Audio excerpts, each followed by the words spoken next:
Hello my dear student, मैं MD sir, मैं आपके बीच में उपस्थित हूँ पुनः एक शानदार सा क्वेश्चन लेकर। और ये क्वेश्चन बहुत बार पूछा गया है।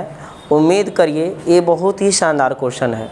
जितना क्वेश्चन बताए हैं उसमें से ये बहुत ही मोस्ट इम्पोर्टेंट है। और क्वेश्चन क्या है? अनंत विस्तार के एक समान आवेशित अचालक प्लेट के कारण वैद्युत क्षेत्र की तीव्रता के लिए सूत्र स्थापित करना है। तो सबसे पहले चलिए इसको प्रूव करने के लिए हम क्या करते हैं, प्रूफ करेंगे। एक अचालक प्लेट लेते हैं, ठीक है, और इसको हम प्लस क्यू आवेश देते हैं। तो जब प्लस क्यू आवेश देते हैं तो यह इसके पृष्ठ पर एक समान रूप से क्या होता है, वितरित हो जाता है। और इसमें वैद्युत क्षेत्र की तीव्रता ज्ञात करने के लिए एक इसके आर पार एक हम बेलनाकार गॉसियन पृष्ठ की रचना करते हैं। इसके आर पर एक बेलनाकार गॉसियन पृष्ठ की रचना करते हैं।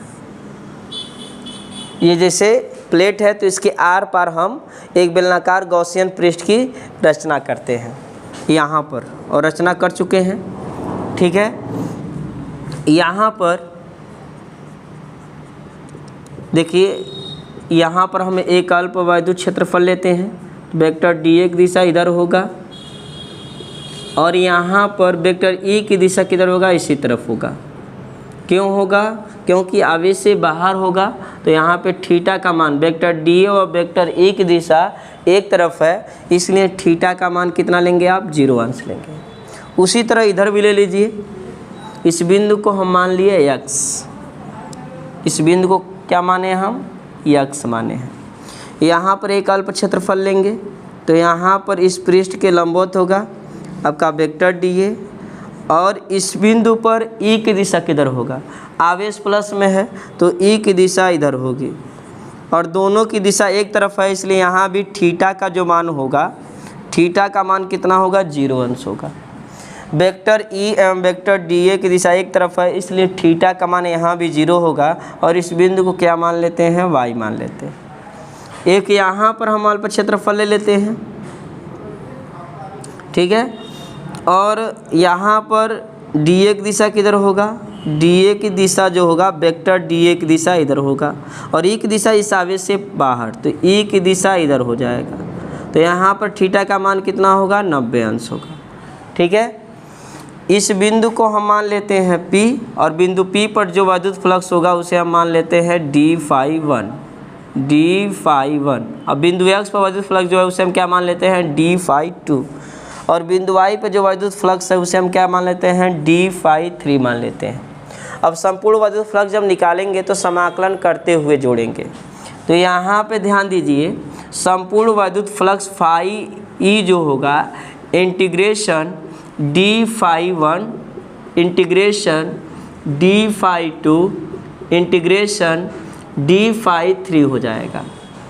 गॉस का प्रमेय अभी नहीं रखेंगे यहाँ पर, φe इंटीग्रेशन d∅1 का वैल्यू, तो d∅1 इसके लिए ध्यान दीजिएगा बिंदु P पर, तो हो रहा है EDA cos थीटा, और यहाँ पर d∅1 के लिए थीटा का मान कितना है, 90 अंश है, तो यहाँ पर हो जाएगा cos 90 अंश प्लस क्लोज इंटीग्रेशन d∅2, इसके लिए होगा EDA cos थीटा।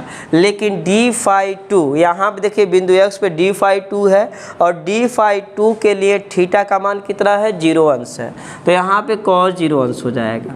फिर close integration EDA cos theta, d∅3 के लिए cos थीटा का मान कितना रखेंगे, d∅3 के लिए cos थीटा का मान कितना है, 0 अंश, तो यहाँ पे हो जाएगा cos 0 अंश। तो यहाँ पे हो जाएगा φe बराबर इंटीग्रेशन, यहाँ पे हो जाएगा क्लोज इंटीग्रेशन EDA। केवल अगर इंटीग्रेशन का चिन्ह बनाते तभी सही होता, क्लोज इंटीग्रेशन भी बना सकते हैं, ठीक है। तो यहाँ पर हो जाएगा EDA और cos 90 अंश का वैल्यू 0 होता है, तो यहाँ पर हो जाएगा इंटीग्रेशन EDA और cos 0 अंश का वैल्यू 1। यहाँ पे क्लोज इंटीग्रेशन EDA और cos 0 अंश का वैल्यू 1 होता है। यहाँ पे हो जाएगा फाई ई बराबर कितना बचेगा, यहाँ पे 0 हो जाएगा, 0 को छोड़ दीजिए या 0 रखे रहिए, तो यहाँ कितना बचेगा, close integration E D A बचेगा, ठीक है। और यहाँ पर भी close integration E D A बचेगा। फाई ई बराबर यहाँ पे कितना होगा, ई को इधर निकालेंगे इसमें से, इसको छोड़ दिए तो क्लोज इंटीग्रेशन डी ए, यहाँ पर निकालेंगे, ई को बाहर निकाले तो इंटीग्रेशन डी ए बचेगा।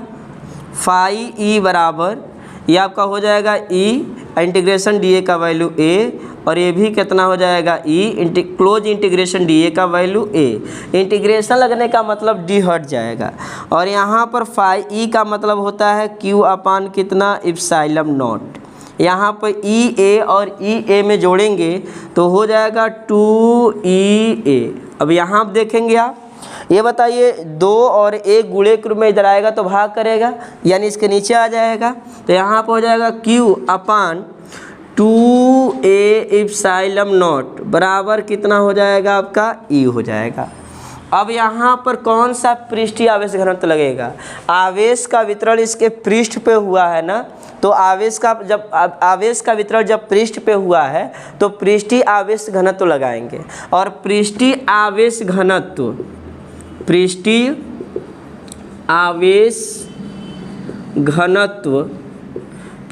आवेश घनत्व सिग्मा बराबर होता है Q बाई ए। यहाँ पे एक मान सकते हैं, तो 1 गुणा Q में होगा तो Q हो जाएगा, और इसका गुणा इसमें करेंगे तो हो जाएगा सिग्मा इंटू ए। तो क्या हम देखें कि Q के जगह पर हम सिग्मा इंटू ए रख सकते हैं, तो Q की जगह क्या हो जाएगा आपका सिग्मा इंटू ए, नीचे हो जाएगा 2A इप्सिलॉन नॉट बराबर कितना ए। यहाँ पर ए से ए कट जाएगा तो सिग्मा अपन कितना बचेगा 2 इप्सिलॉन नॉट बराबर कितना हो जाएगा ई। अतः हम सिद्ध कर चुके हैं अनंत विस्तार के एक समान आवेशित अचालक प्लेट यानी चादर के कारण वैद्युत क्षेत्र की तीव्रता के लिए यही फार्मूला होता है। यही हमको सत्यापित करना था और हम सत्यापित कर चुके हैं।